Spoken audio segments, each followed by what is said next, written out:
I'll try and be, is this a good? That's better, yeah. Okay. It's just Yeah. Is everybody ready? Okay, time starts in 3, 2, 1. My partner and I affirm the resolution that the United States federal government should adopt a preferential voting system for presidential elections.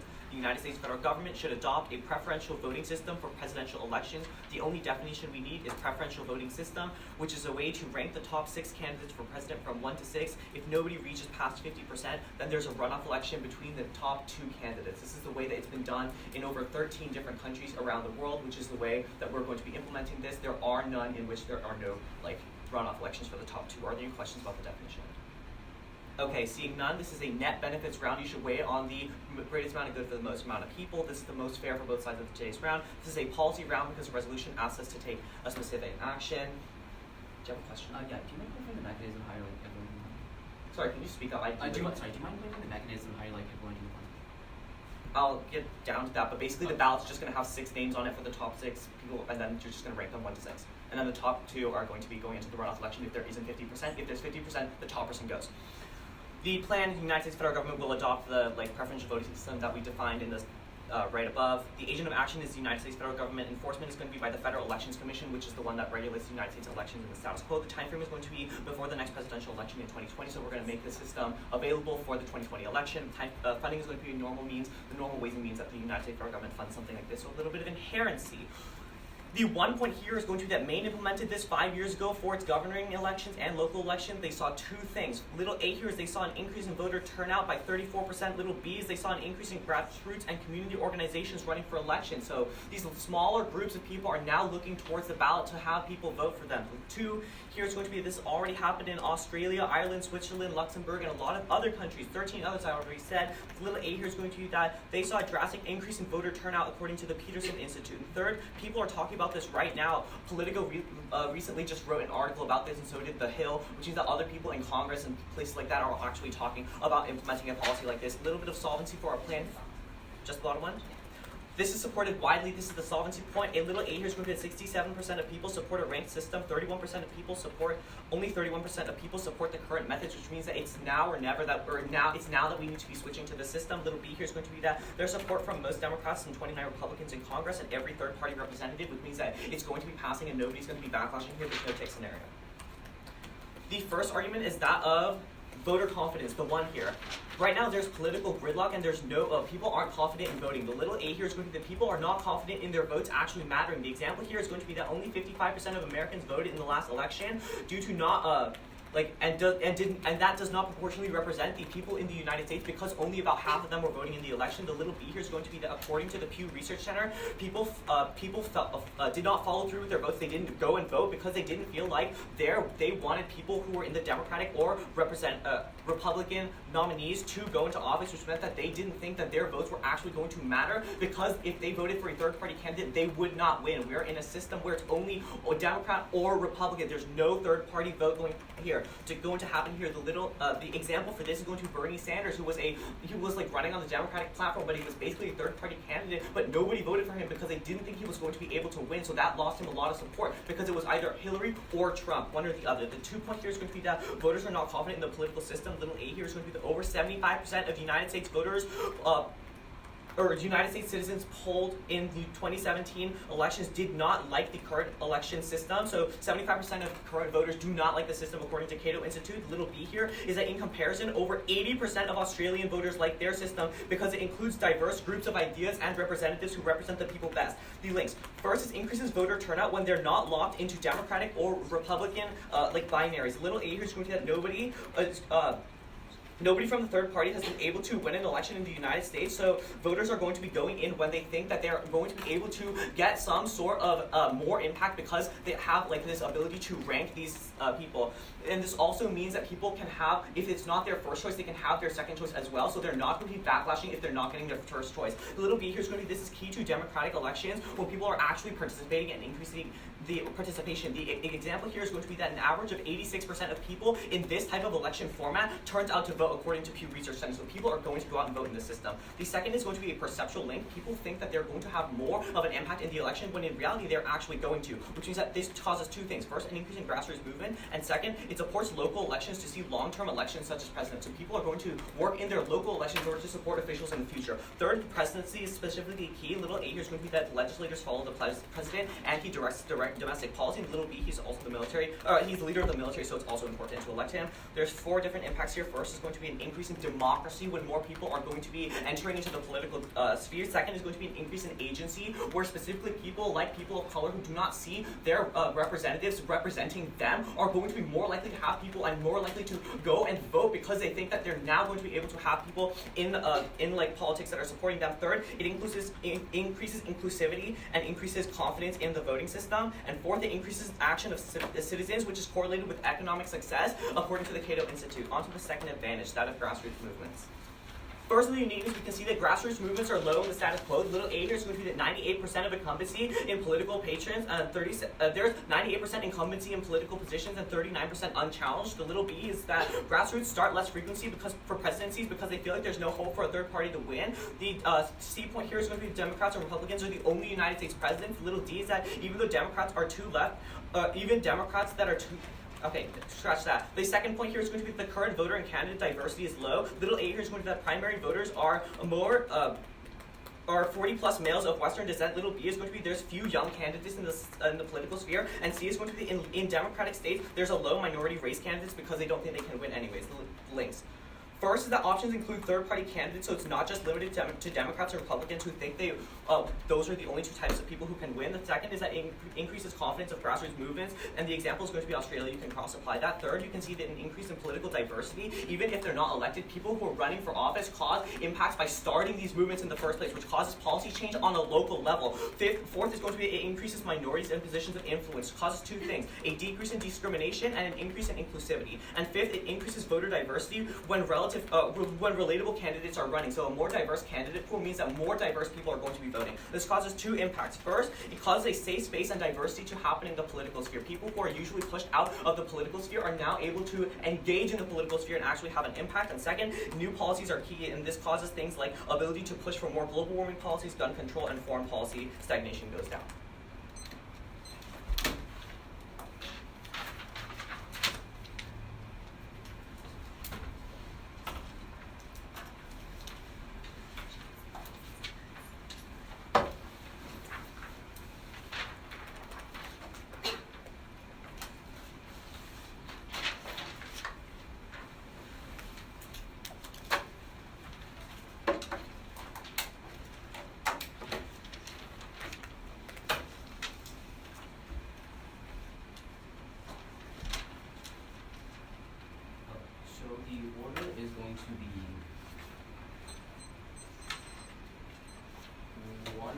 Two off, then case backward.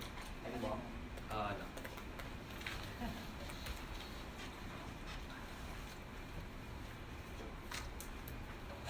So with that, also, by the way, are all of you guys cool with speed? No. Okay. I guess I'll go kind of intermediate then. Feel free to slow down for me anymore.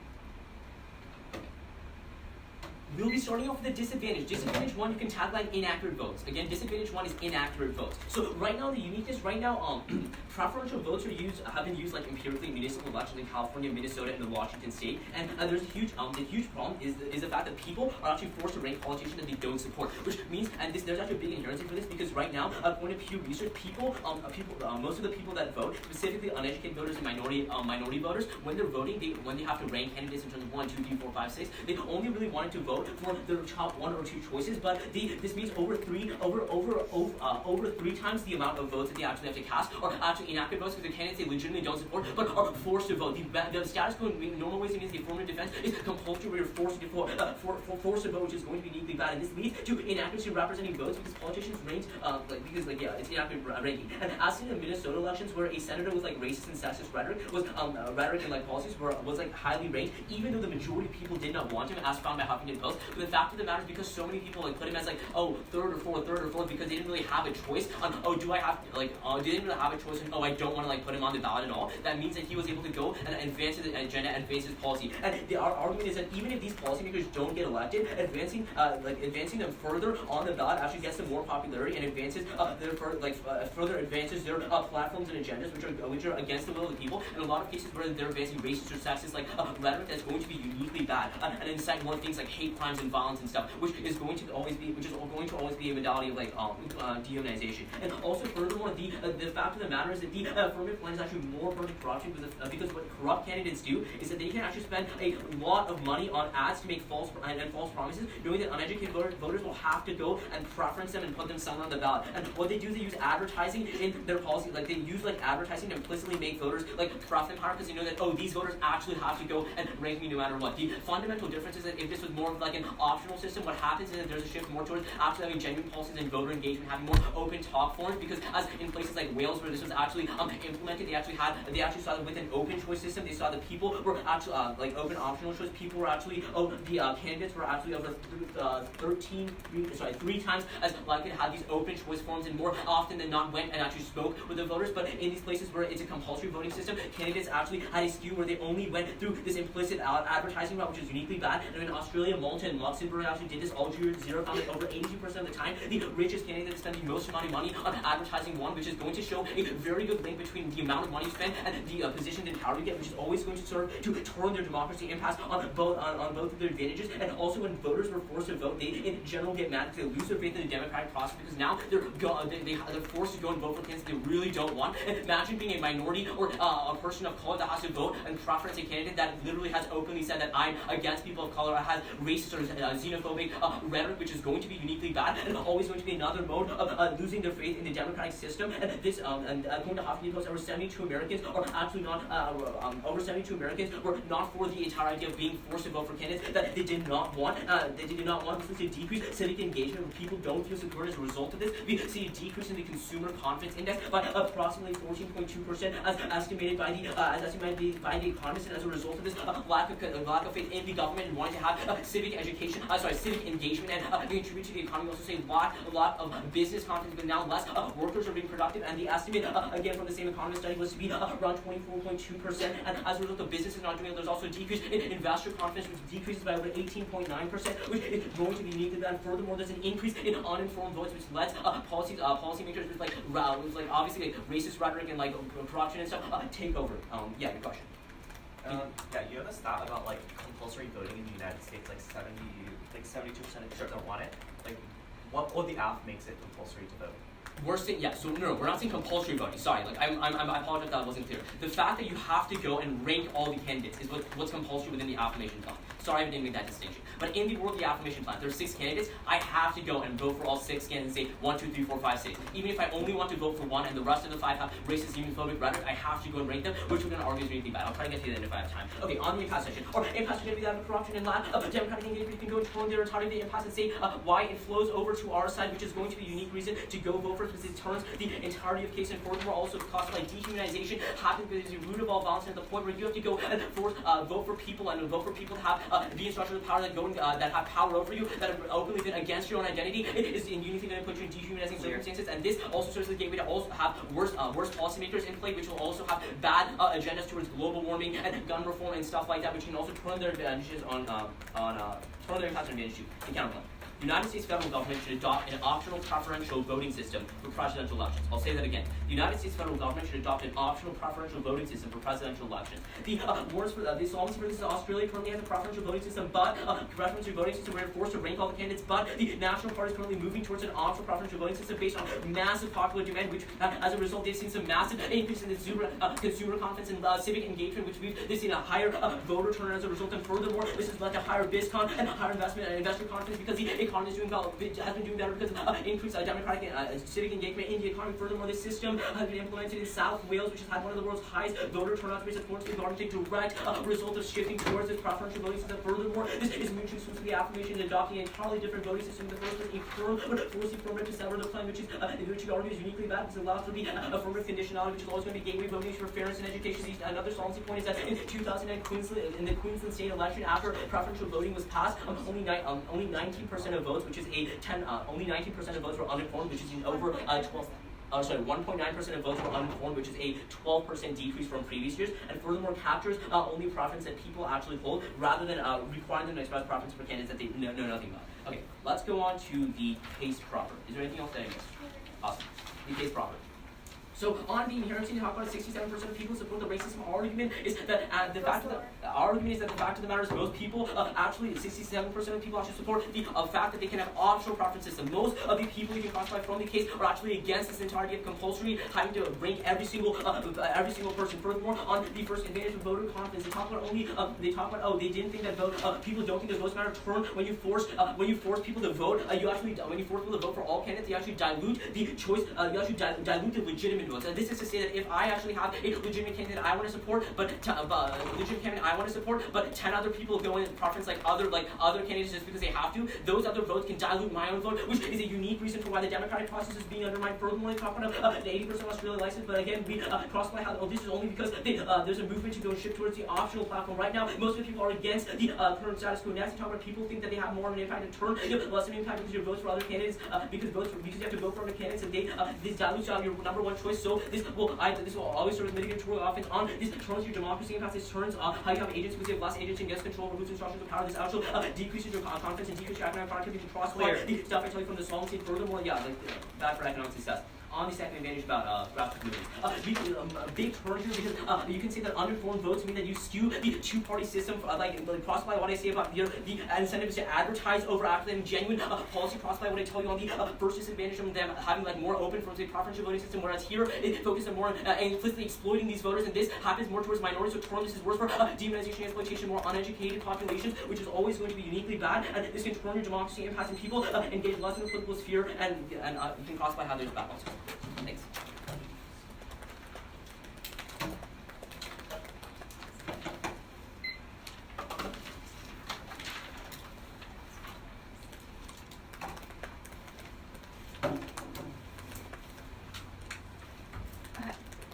I'm going to go the negative case order and then the affirmation case. Yes. Right. Is everyone ready? Cool. Alright. Starting time now. So first of all, their disadvantage of litigation is basically that these are inaccurate and people are going to be voting for candidates they don't know anything about. So the first main argument they make here is that the highly ranked candidates aren't always the ones that people like, for instance in Minnesota. However, first of all, I'd like to point out with the option in Minnesota, specifically the election where somebody was voted in that not a lot of people wanted, this just means that other people were even lower ranked. So even if a lot of people didn't like this candidate, at the end of the day, it still means that other candidates got less votes. So even if this was a bad candidate, this also means that a lot of the other candidates were worse. Just because the net total of votes that were counted, it still means that other people got less votes. So either way, this person probably would come into power at the point where they still got the majority of votes. But the second response here is that if you look to our plan text, we specifically talk to you about why this means that if somebody doesn't get 50% of the vote, there's going to be a runoff election. That means that ultimately, there's still going to be this popular vote between the two biggest candidates. So there's never going to be somebody put into power who the majority of people don't want based on the runoff elections. We're able to check back for this. And the third argument here is that options are going to outweigh, because even if you buy that there will be some uneducated decisions, the fact that people have more options than just the Democratic and Republican candidates means that it's ultimately going to outweigh anything, because at least for the affirmation plan, there's a chance of solving for this. The fourth argument here is that people who you rank low have very little relevance. If you rank somebody your sixth or fifth choice, even if you don't know anything about them, that's going to have very little weight in a political decision, simply because that means they get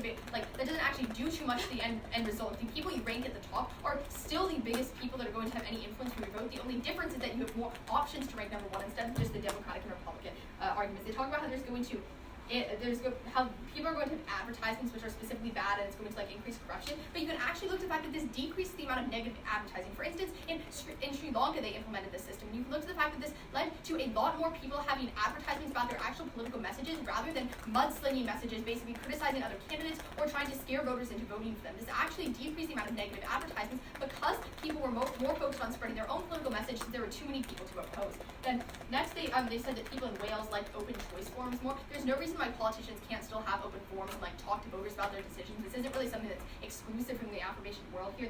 Next they say that the richest people always win. First of all, this is non-unique, and no matter what election exists, the richest people generally tend to win. That's a sad fact of politics, but that's probably going to happen no matter what voting system we use. That's what's happening right now. That's what's happened in Australia. That's what's happened in places that implemented the counterplan. That's just how it works. But the second response is that there's at least a higher chance of grassroots movements. You can look to all of the examples we brought up, and you can also look to the example of Estonia. Estonia implemented this, and they literally voted a grassroots candidate into office, which means that even if in the majority of cases the rich people win, there's still at least a chance of grassroots people and people more confident voting for a grassroots movement in the first place. The fifth argument is that voters are going to lose faith because they'll be voting for people against their political ideology. The first is that these people are at least going to be showing up to vote. In every single instance, even in Maine, in the United States, there was a net increase in voter turnout. So even if people had dislike the people they're voting for, more people vote in the first place, which is still probably good because even if people of color dislike voting for racists, it still means they're voting in the first place. They can support people who support their own political ideology and have a chance of voting racists out of office, which probably means that the only chance that we're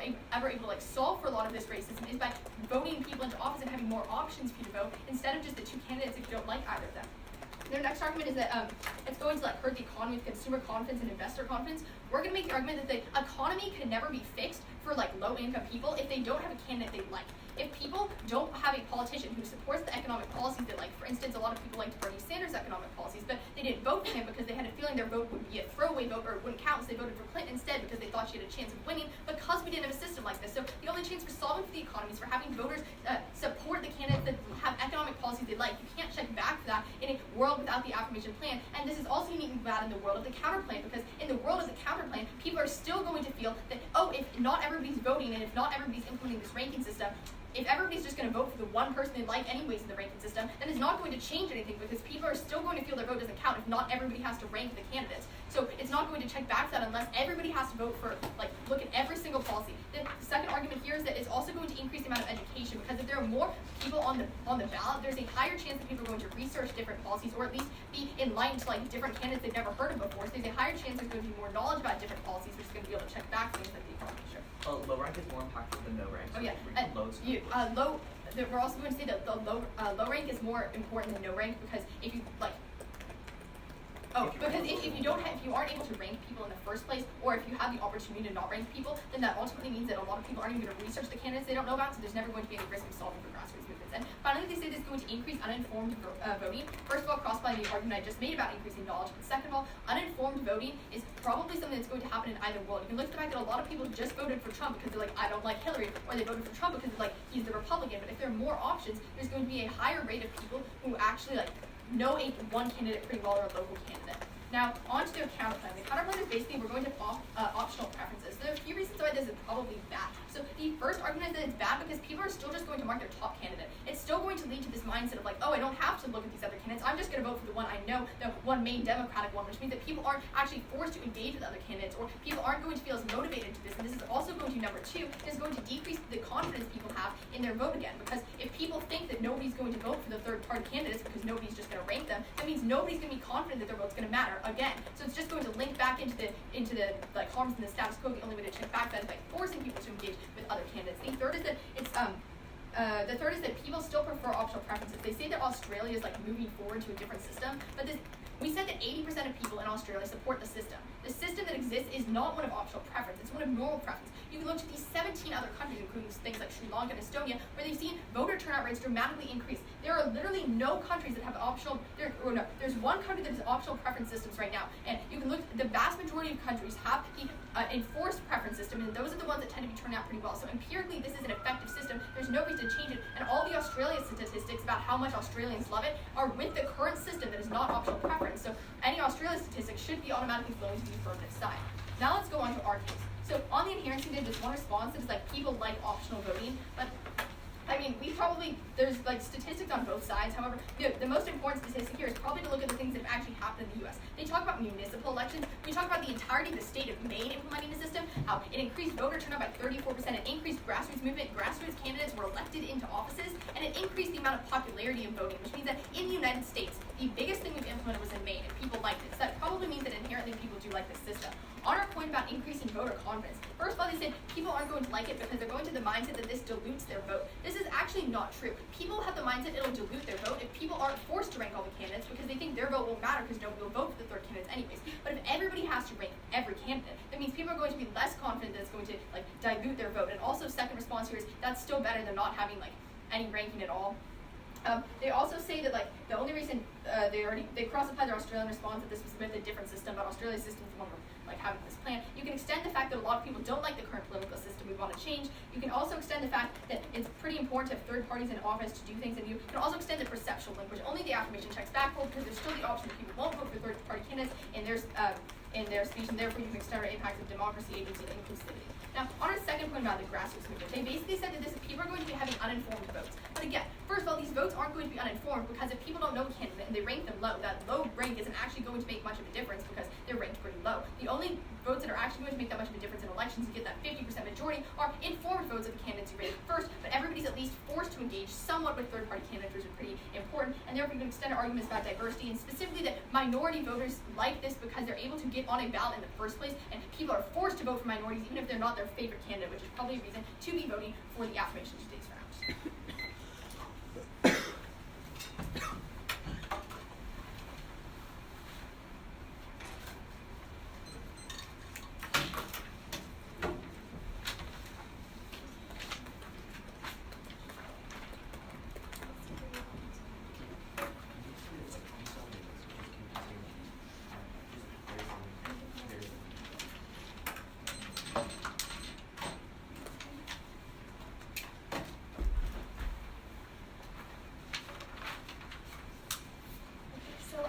Off-time roadmap, I'm going to be going over just neg proper and app proper, so same order. And then, yeah. And then you can flow my like observation / overview to the speech on the disadvantage. Yeah. So with that, is everyone ready? I need this now. The cleanest way to assign your ballot for the negative team is at the point in which Sophie only reads defensive response to the disadvantage. There's only a risk that the disadvantage triggers. At the point in which the counter plan, they don't go for the perm, that means that the counter plan solves for the entirety of the disadvantage and in fact just prevents all the disadvantages of the affirmative team from triggering. Let's go on to the disadvantage. They drop CP solving. And they drop the fact that the CP solves the impact, so you can send that across. Let's go on to the disadvantage. In response to our argument that the Minnesota senator who had like very racist and sexist like rhetoric was voted in, they tell you that this means that other people were lower ranked, which means that it's okay to have this person elected. We have three responses. The first argument is that even if like this person wasn't elected into office, we can see that the farther they are in this system, because it will be like it's a runoff voting kind of system, it means that the more likely they're going to be spreading nulls is really, really bad and uniquely dehumanizing towards minorities, because it doesn't matter whether or not they got the ballot, but it just matters if they can keep continuing on in the election. You can extend that argument that never goes fully across, and that's a unique reason as to why this is going to only hurt minorities. It's only going to hurt all the impacts and turn the impacts on the AF case. The second argument, in addition to this, is that all these individuals, they were forced to vote for this, for the Minnesota senator. What happens in a compulsory preferential voting system is they have to rank every single candidate, even if a candidate has racist or sexist rhetoric. We think that's uniquely bad, and that's why the negative team is doing the optional preferential voting system, which means that a person does not have to rank a person who's basically racist or sexist, etc., etc. The second argument means that runoff voting is always going to check back for the majority never having their voice being heard. The first argument, in addition to this, is that's not unique. That still happens in the world of an optional preferential voting system, because that's not unique to a compulsory preferential voting system. That's just unique to a preferential voting system. So that's not unique. The second argument they make on corruption is that there's actually a decrease in false advertising, but our argument here is that basically when people oftentimes only know about a certain amount of candidates, so they probably don't have enough time to research about all the candidates, which means they're only probably going to be voting for the candidates that they know the most about. And because they want to vote, they're probably going to be more swayed by this false information because it's the easiest access information through false advertising and through false television, and that's why you're going to be linking into corruption. The argument we're going for is that either one, the overview to this is that either one, individuals want to cast their ballot, but they're too lazy to know about all the other individuals to actually do a basically prefer everyone else, which means they are not going to vote. Or two, they will vote, but they're going to be misinformed, which means that their votes are going to allow for things like the Minnesota senator who was highly racist and sexist, which is obviously going to turn case because it's only going to decrease civic engagement. Their argument against the open forum, like number 6, was that this is not exclusive. Like, they can still go to these open choice forums, et cetera, et cetera. But we're trying to say that in a world where you have optional preferential voting systems, they're 3 times more likely to go to these open choice systems because they feel like they actually have a voice to say they do not want this candidate getting any votes at all, versus they have to put like a number 5 or a number 4 for this candidate, which we think is uniquely better because it means people have more of a say in the democratic system. That's going to turn case as well. The argument that they also go for is that in response to their argument that it's not unique that rich people are always going to win, we see that it's probably going to be a lot worse in the affirmative world because it means that these rich people can use corruption, they can use advertising, and they can pay their way to get votes and take advantage of people who are misinformed because they're trying to go for the argument that people are going to get more information, but they never prove the link as to why people, like they never respond to the argument that people are inherently lazy. That's why they aren't voting right now. They never create like this ease of access, which means that people are probably not going to vote, or if they vote, it's probably going to be a really bad vote. I'll try to get to it at the end if I have time. Sure. I still have the TV ads and the implicit like exploitations of the DU stuff. What? How when candidates exploit, like they have to do TV ads. Oh yeah, when candidates use television ads, there's going to be a link into dehumanization, which is going to frame the entirety of the debate. Because dehumanization, you can stand reasons to prefer dehumanization, which is you need to see someone as less than you before you can like commit actions against them or just like do wrong things to them, which means that we are always going to be solving through our dehumanization impact for the entirety of violence in the world. They also go for this like turn saying that they're going to increase democracy because of grassroots movement. Our response to that is it's more likely to happen in the world with CP where people have like the actual option of saying they do not want to vote for a person or they do not want to give any ballot to the person who has racist or inflammatory rhetoric, which we think is uniquely good. Their response is that people are going to be showing up to vote because they onto the links. They tell you that people are going to be showing up to vote, but we think that the argument is that the affirmative plan makes it that they're forced to show up to vote. They're forced to vote for certain candidates that they don't want to have a vote to at all. We think that the counter plan is probably going to solve better because people have an option to say we dissent from voting or we do want to vote. So they don't have to vote for these racist or inflammatory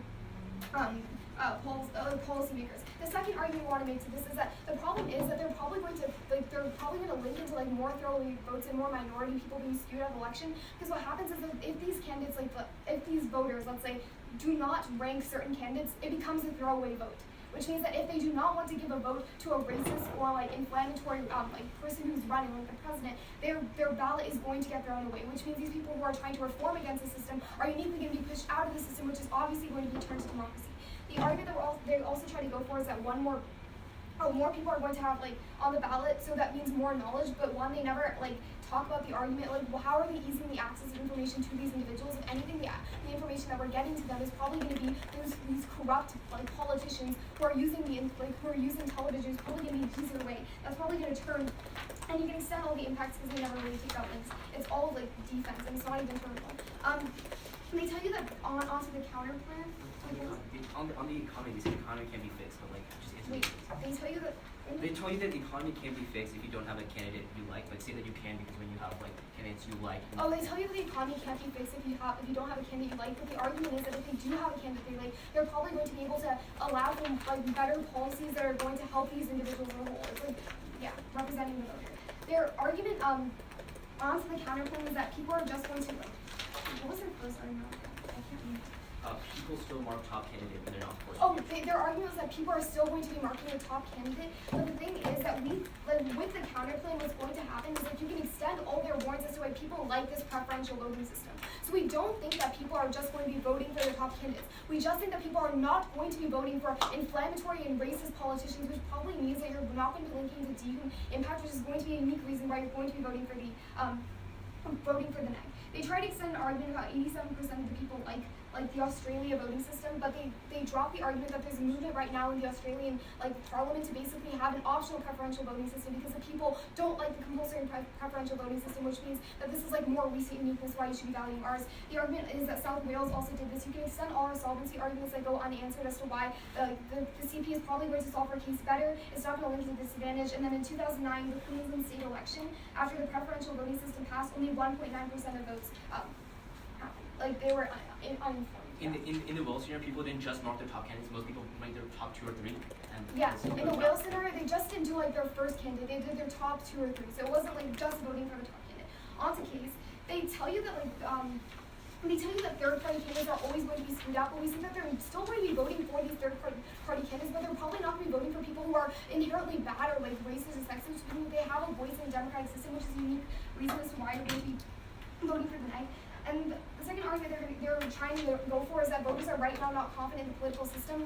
The only thing is the disadvantage just makes the uniqueness even worse. The disadvantage just turns the entirety of the first point because it basically just tells you that right now voters are going to be more unconfident because they feel like they're forced to vote for people who they don't like, otherwise their ballots are going to be completely thrown away. Third case.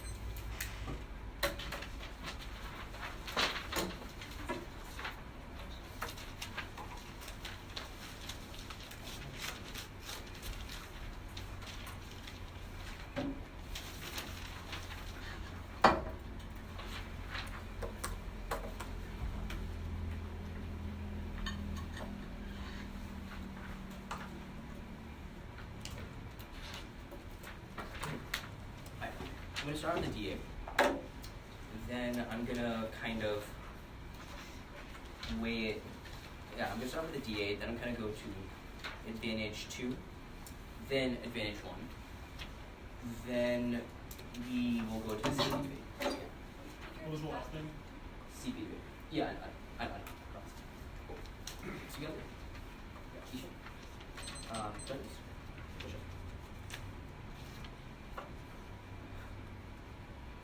Time begins now.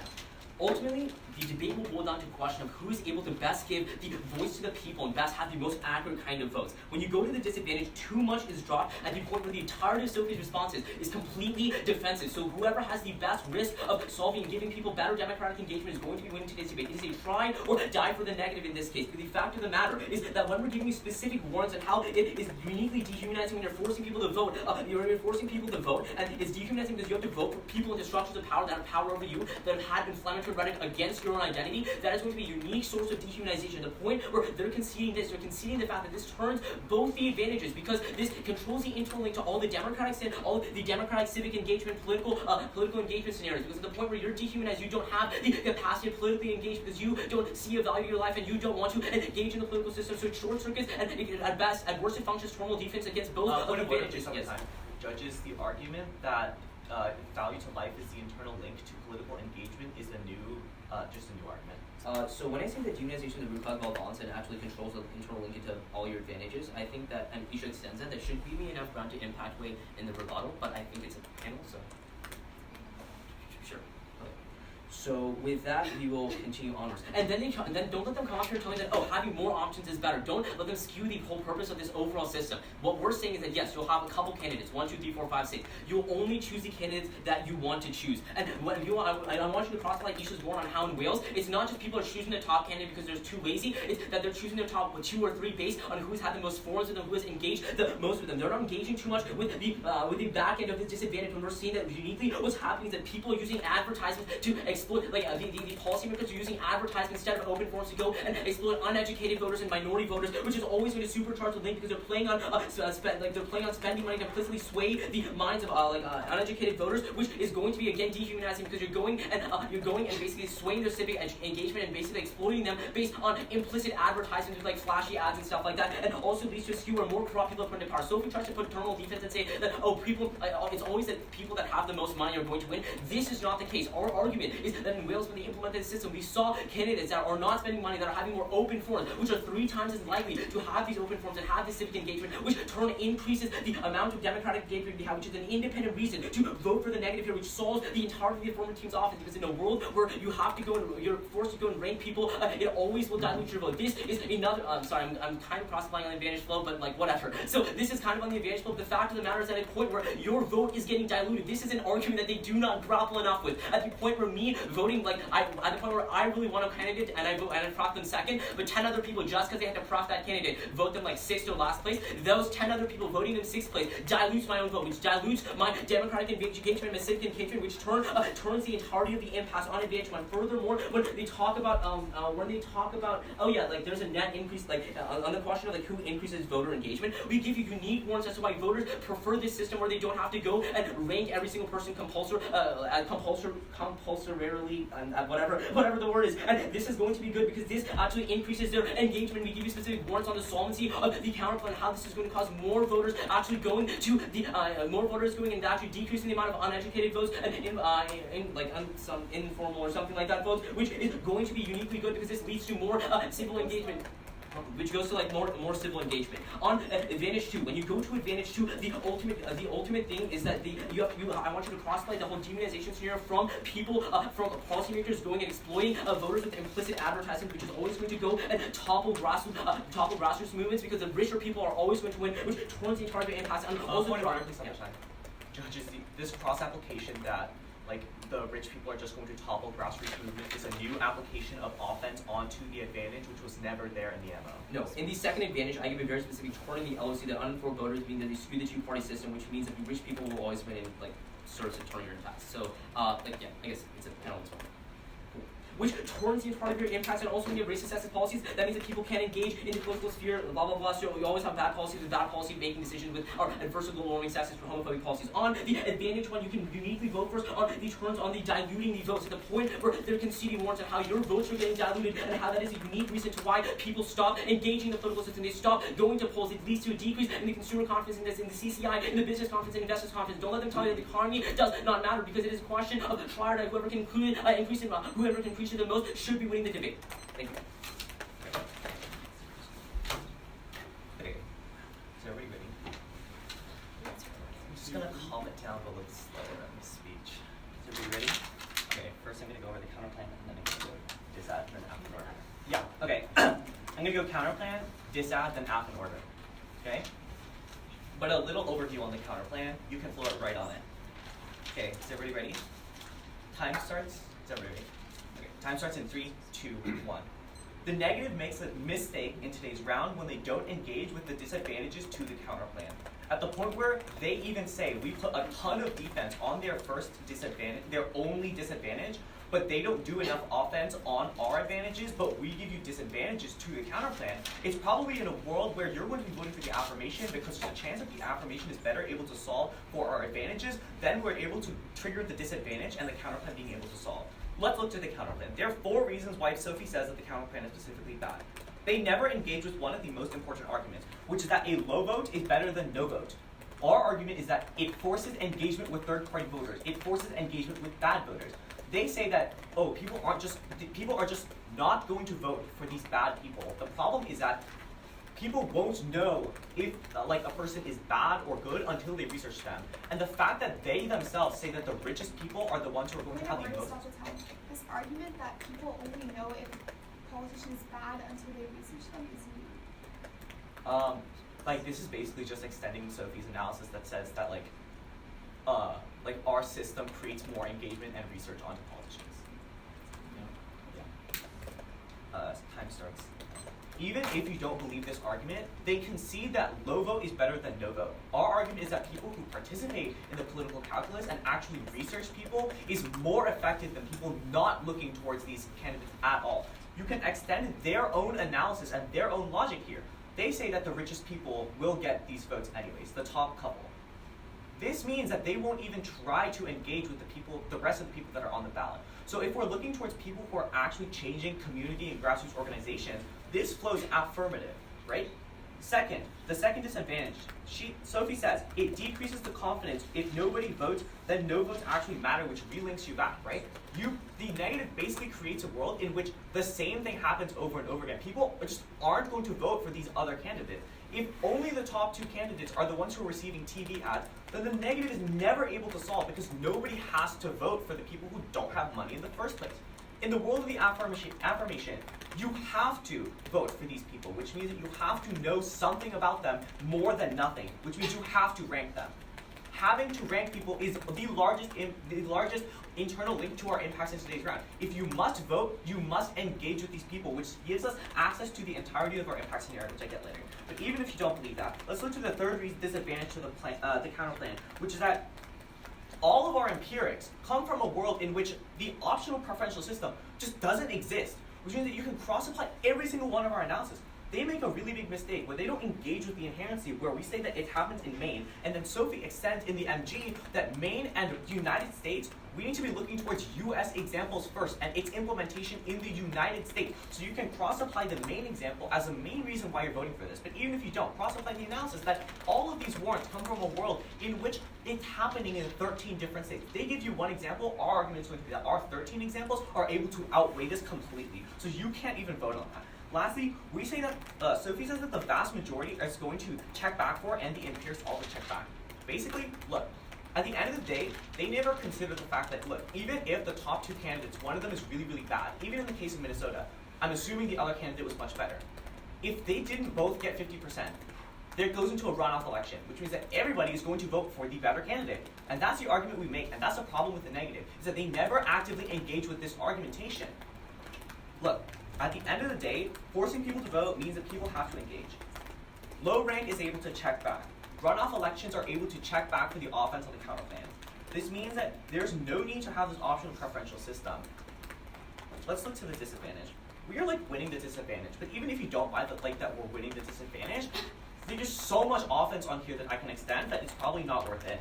They say that the Minnesota example means, okay, let's look to the most important argument. They say negative advertisements means that only a few candidates are known. Our argument is going to that when there are ranks, all of the people have to be known, which means that it increases accessibility to education. And education, as Sophie says, is the most important argument in today's round, because education and community involvement is what causes things like voters to go and vote, and causes people to go out and actually enact political change, which turns the entirety of the disadvantage, right? Second of all, they say there's a double bind here. Either they cast the ballot and they're too lazy to actually research, or they're misinformed voters.